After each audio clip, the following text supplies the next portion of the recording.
Men Yo'ldosheva Xadichaxon Bahodir qizi Toshkent shahrida tavallud topganman. Oilaliman, 3 nafar farzandning onasiman va bir chiroyli oilaning bekasi. Hozirgi kunda Toshkent Gumanitar fanlar universiteti talabasiman. Universitetga kelishimni o'zi bir juda ham qiziq bo'lgan. Sababi ijtimoiy tarmoqlar orqali reklama kelgan va o'sha paytda men hech kimga aytmasdan onlayn topshirib talabalik baxtiga erishganman. Hamma hayotimdagi chiroyli voqealar shundan boshlandi desam adashmayman.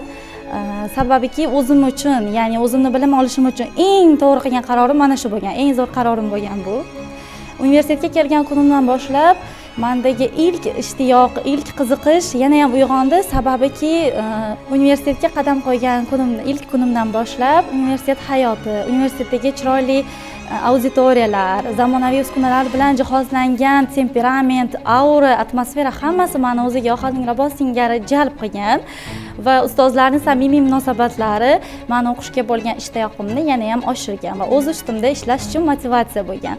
Bolaligimdan she'r yozish, g'azal mutolaa qilish, umuman xulosalar, taqrizlar, kontentlar yozish meni joni dilim edi va sevimli mashg'ulotlarim edi.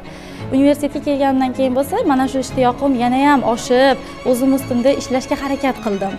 Va universitetimiz tomonidan birinchi marta maqolalar tanlovi e'lon qilindi-da, shu maqolalar tanlovida ishtirok etib, munosib mukofotlandim.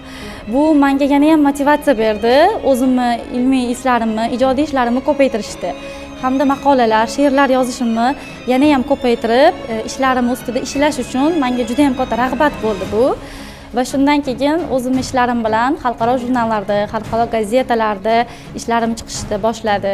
Bundan keyin xalqaro konferensiyalardan Turkiya, Misr tomonidan tashkil etilgan xalqaro konferensiyalarda ishtirok etdim. Munosib mukofotlandim. O'zbekistonda Yangi Renessans talabalari tanlovida o'zimni ishim bilan ishtirok etdim va munosib mukofotlandim. Fransiya va O'zbekiston hamkorligida o'tkazilgan konferensiyada qatnashib, yilning eng yaxshi ilmiy izlanuvchisi nomiga sazovor bo'ldim, munosib mukofotlandim. Mana shu yutuqlarning bari Toshkent Gumanitar fanlar universitetiga kelganimdan keyin amalga oshdi. Albatta universitet rahbariyatiga, buning uchun ustozlarimga o'z tashakkurimni shu o'rinda aytishim joiz. Sababiki ularning turtkalari, ularning ishonchi menga shuncha yutuqlarni olishimga sabab bo'ldi. Meni hayotdagi shiorim, hayotda har xil holatlar bo'ladi. Inson yiqiladi, turtiladi. Shunday vaziyatlarda o'rnidan turib, olg'a davom etish kerak. Ya'ni orqaga qarama, hamisha olg'a intil, zero intilganga tole yor. Rejalarim: Toshkent Gumanitar fanlar universitetini yakunlab, nasib qilsa magistraturada o'qish va o'zimning soham bo'yicha kreativ g'oyalar asosida innovatsion yangiliklar yaratish, aynan bolalar psixologiyasi, pedagogika sohalarida. Jamiyatda, oilada, umuman farzandlar tarbiyasida ayollarning roli katta.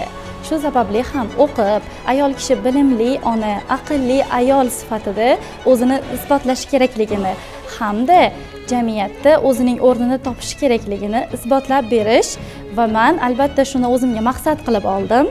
Har kunim erta tongdan farzandlarni maktabga, bog'chaga tayyorlash, oila a'zolarimizga nonushtalarni tayyorlashdan boshlanadi.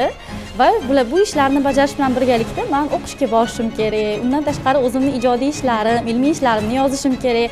Bularni hammasiga ulgurish, farzand tarbiyasi, ularni maktab darslarini tayyorlatish, ularni har bir mashg'ulotlari bilan birgalikda shug'ullanish, albatta bular qiyin.